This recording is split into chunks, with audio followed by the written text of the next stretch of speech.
کے پاس تو یہ صلاحیت نہیں ہے کہ آپ وہاں جا سکیں.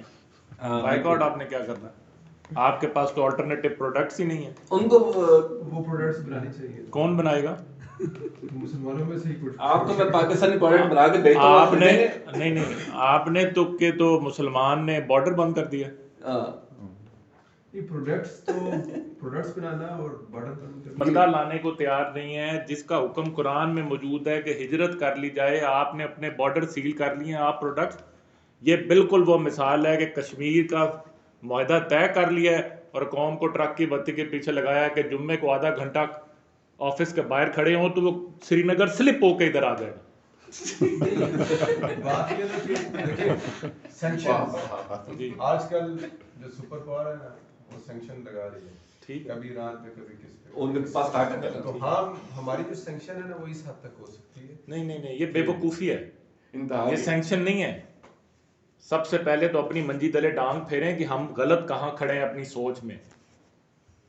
ہم اللہ کا حکم کیوں نہیں ماننے کو تیار؟ جرت کریں ممبر رسول سے کہیں کہ ہجرت کر لی جائے. ہم مقابلہ نہیں کر سکتے. یا 4 لاکھ مرنے دیں. آپ ادھر نیسلے کے پروڈکٹ کی بائیک آؤٹ کرتے رہے, وہاں 4 لاکھ مر رہے ہیں اور افسوس کرتے رہے اندر ہی اندر. اللہ کا حکم نہ مانیں. اللہ کا حکم کہہ رہا ہے بائیک آؤٹ کر لیں. نہیں ہجرت کے لیے پاس رستہ ہی کوئی نہیں. کس کے پاس رستہ نہیں؟ ایک منٹ, کیا رستہ نہیں ہے ان کے پاس؟ آپ ممبر رسول سے اللہ کا حکم بتانا تو شروع کریں کہ ہجرت کی الاؤ کریں. ہجرت اللہ کا راستہ ہے. اللہ کا حکم نہیں بتا رہے بائیک آؤٹ کر لیں. اللہ کیا کہہ رہا ہے؟ سرے خام اللہ کو تسلیم کرنا ہے کہ ان کو نقصان پہنچانا ہے؟ ان کو نقصان اللہ کے حکم کے بغیر ایڑی چوٹی کا زور لگا لے نہیں پہنچ سکتا. بنا لیں ساری پروڈکٹس. سوئی تو آپ بنا نہیں سکتے.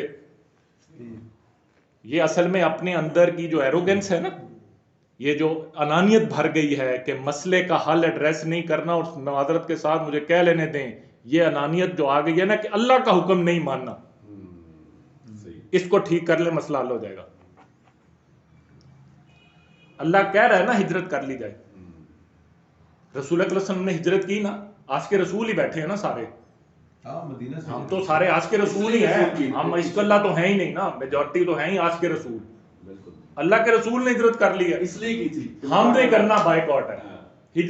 ہجرت کا جواب سن لیں. کسی کو ہجرت کا کہیں نا تو پتہ کیسے کہتا ہے, یار ہم ایٹے کمزور ہیں.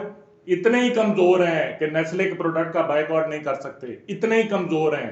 اوقات ہی یہی ہے. رسول اللہ کے وسلم کمزور تھے, صحابہ کرام کمزور تھے, ہم تو ان سے بھی کمزور ہیں. پروڈکٹ کا بائیک آؤٹ بھی انسان کے بچوں کی طرح نہیں کر سکتے کیونکہ آلٹرنیٹو پروڈکٹس ہی نہیں ہیں.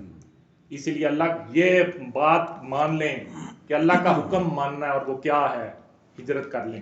چھوٹے چھوٹے بچوں کو یہ بائیک آؤٹ سمجھا. آپ کہہ دیں نا ہم لیتے ہیں فلسطین سے لوگ. کیوں لیے آپ نے 8 لاکھ افغانی؟ اس کی وجہ ہجرت نہیں تھی. کوئی دین کا غلبہ نہیں تھا. ڈالر تھے. اب اس لیے نکال رہے ہیں کہ یونائٹڈ نیشن ڈالر نہیں دیتا. یہ ہے سچ.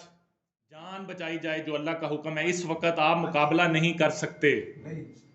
سر وہ تو سٹیٹ ہے نا, آپ نے بارڈر ہی بند کر دیا. میں تو امت مسلمہ کی بات کر رہا ہوں. جو بائیک آؤٹ کا دعویٰ کر رہے ہیں نا وہ تو ٹھیک جگہ بتایا نا کہ اگر میری بیوی بچے وہاں پر ہوتے تو میں کیا یہاں نیسلے بیک آؤٹ کرنے کی بات کر رہا ہوں تو ان کو وہاں باہر نکالنے کی بات کر رہا ہوں. سمپل سی بات ہے. If you don't mind 2 minute بھائی کی بات میں 2 مثالوں کے ساتھ بات کرنا چاہوں گا. ایک تو یہ کہ جو کہ آپ نے مثال دی کہ صحابہ میں مدینہ میں اس بات کے اوپر بحث ہوئی کہ ان لوگوں کا درجہ زیادہ ہے جنہوں نے اللہ کے رسول کے ساتھ ہجرت کی یا وہ جو کہ ہجرت کر کے حبشہ چلے گئے تھے. صحابہ کا یہی خیال تھا کہ جنہوں نے اللہ کے رسول کے ساتھ صبر کیا اور وہ وقت وہاں برداشت کیا اور اللہ کے رسول کے ساتھ ہی ہجرت کی ان کا درجہ زیادہ ہوگا. لیکن اللہ کے رسول نے فرمایا کہ جنہوں نے پہلے حبشہ ہجرت کی اور پھر بعد میں مدینہ آئے ان کو دگنا درجہ ہے. اور جب یہ 7 سال کے بعد اللہ کے جب وہ ہجرت کر کے آ رہے تھے تو اللہ کے رسول فرماتے ہیں مجھے سمجھ میں نہیں آ رہا کہ مجھے کس بات کی خوشی زیادہ ہے, خیبر کی فتح کی, کیونکہ اس وقت خیبر کی فتح کی خبر بھی آئی تھی, اور یا یہ کہ وہ تھے حضرت علی کے جو بھائی تھے جعفر بن ابی طالب, کہ جعفر واپس آ گیا, مجھے اس بات کی خوشی زیادہ ہے یا خیبر کی, آئی کین ناٹ ڈیسائیڈ.